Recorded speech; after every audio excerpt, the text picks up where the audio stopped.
Bom, bem-vindos e bem-vindas a mais uma edição do quadro de entrevistas do Ministério Público de Pernambuco, o seu Diálogos com o MPPE. Nesta edição nós vamos tratar sobre um tema delicado, que é a violência doméstica e familiar. Para o programa, nós convidamos para falar um pouco mais sobre o assunto a promotora de justiça, Giovana Belfort. Bem-vinda ao Diálogos, obrigado por ter aceitado aí conversar conosco. O prazer é todo meu, eu que agradeço. Um prazer, uma honra e uma alegria imensa estar aqui com você no Diálogos do MPPE. Doutora Giovana, para a gente começar, vamos falar aquela velha expressão. Em briga de marido e mulher, se mete a colher? Se mete a colher, sim, porque em briga de marido e mulher há toda uma estrutura familiar aí em jogo e é questão de direitos humanos previstos na Constituição Federal, na Lei Maria da Penha, e a gente tem sim que meter a colher e evitar isso aí. Doutora, eu trago aqui alguns números, porque infelizmente esse momento de isolamento social nem sempre é bom para algumas mulheres. A expressão lar, de doce não tem nada. Muitas estão reclusas com o agressor dentro de casa. Então, eu queria que a senhora comentasse, por exemplo, alguns dados aqui, por exemplo, do Fórum Brasileiro de Segurança Pública, que os casos de feminicídio no Brasil, em 12 estados da federação, aumentou durante a pandemia entre os meses de março e abril, aí de isolamento, a gente já está entrando no terceiro mês, aumentou 22%. Doutora, o que é que de fato essa pandemia contribuiu para que aumentasse essa violência, né? Rafael, essa questão que estamos vivendo atualmente, né, uma situação totalmente atípica e excepcional, uma pandemia, em virtude dessa situação, a recomendação é que todos fiquem em casa, né, para evitar essa propagação desse vírus. E o ficar em casa, para muitas mulheres, não é sinônimo de segurança, como deveria ser, e sim o contrário. Muitas estão em perigo.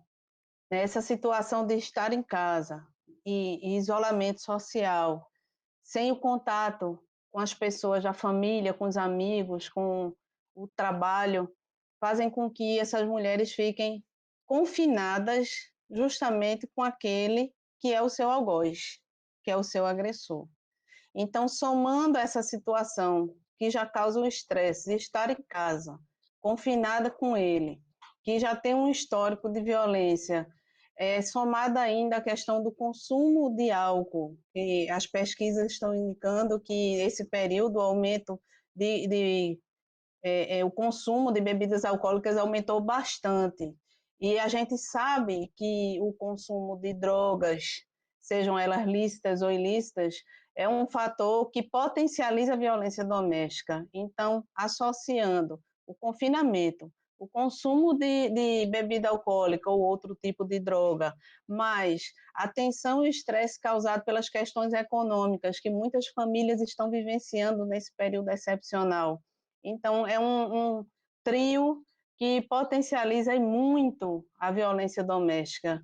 Então, a gente vê que essa é uma realidade que aconteceu na China, onde as pesquisas mostram que o número de registros de violência doméstica durante o isolamento social que eles vivenciaram naquele país triplicou. A gente percebe essa mesma realidade em outros estados aqui do país, no Rio de Janeiro, que apresentou um aumento de 50%, no Paraná de 15%, em outros estados também aumentando. E aqui em Pernambuco, curiosamente, a gente vê que os registros de boletins de ocorrência nas delegacias especializadas de violência doméstica diminuíram.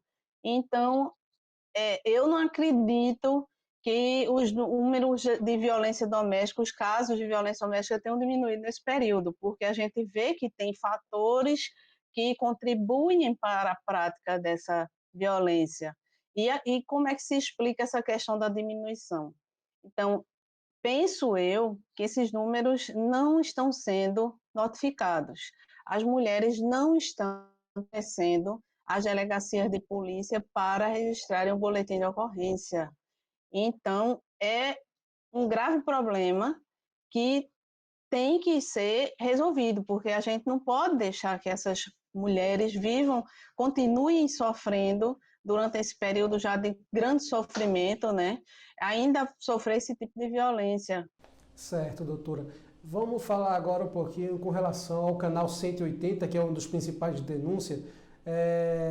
Segundo dados, caíram 8,6% em março de 2020, se comparado aos números de denúncias recebidas em 2019. Sempre está tendo uma queda. Ao mesmo tempo que aumentam os casos, né, de violência, também diminui os casos de denúncia, né, de abrir a boca, de falar realmente, das vítimas poderem denunciar.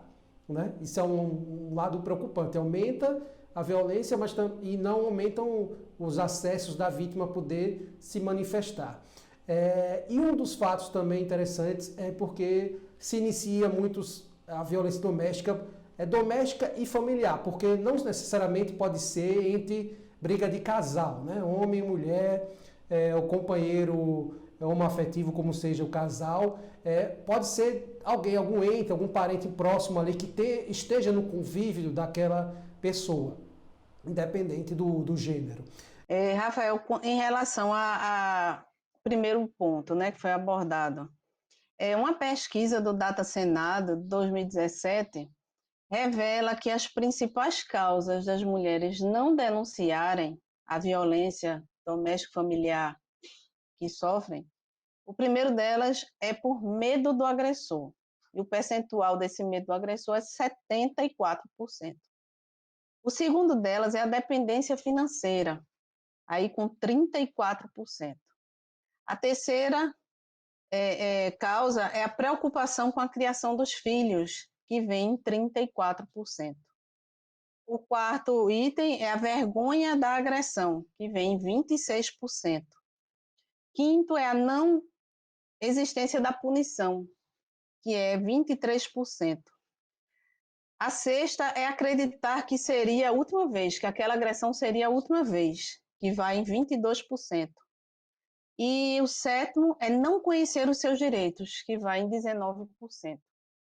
Então, nesse período específico e excepcional de pandemia que estamos vivendo, muitas mulheres estão deixando de notificar os crimes dos quais são vítimas, seja por desconhecimento dos canais a que procurar, nessa época em que muitas instituições estão trabalhando de forma remota, mas acredito também que o principal dela é o medo do agressor. A pesquisa do Data Senado de 2017 já revela 74% ao medo do agressor. E nesse momento excepcional, elas estão convivendo com ele 24 horas por dia. Então, tem o medo que já existia nessa situação potencializou.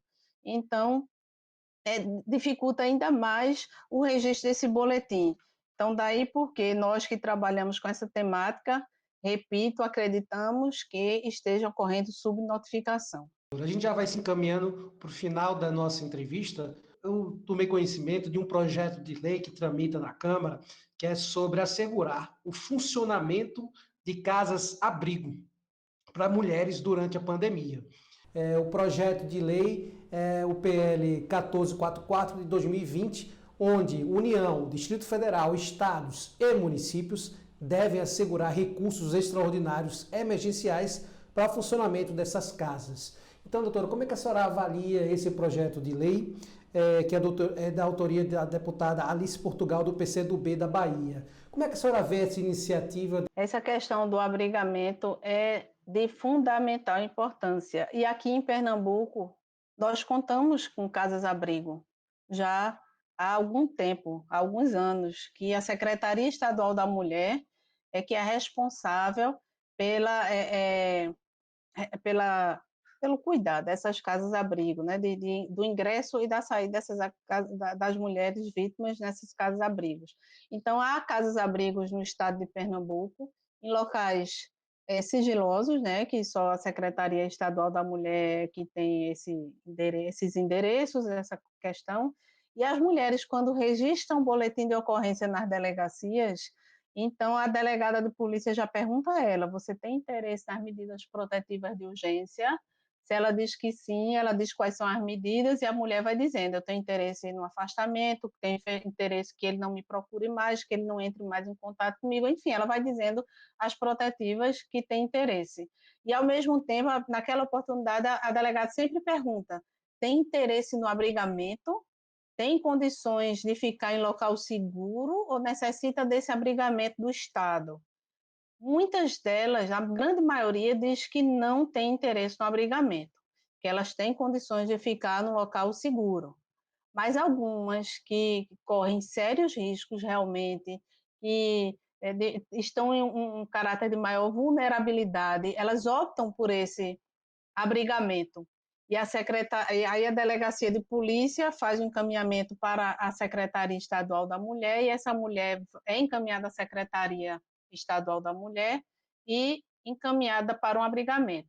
O Ministério Público também pode fazer essa ponte. Às vezes, depois que ela já prestou queixa, tudo mais, no decorrer do processo, ela tem a necessidade, surge a necessidade de que ela vá para um abrigamento para salvaguardar a sua vida, a sua integridade física. Muito bem, doutora. Mais uma vez, a gente quer agradecer a sua presença aqui conosco no Diálogos com o MPPE para realmente dialogar junto à sociedade sobre um tema tão importante que é a violência doméstica e familiar, que infelizmente se agrava aí nesse momento de isolamento social. E obrigado a você que nos acompanhou também até agora, nosso Diálogos com o MPPE, seu programa de entrevistas do Ministério Público de Pernambuco, sempre trazendo um tema de interesse público, porque você já sabe, o que é de interesse público é notícia no MPPE. Até a próxima.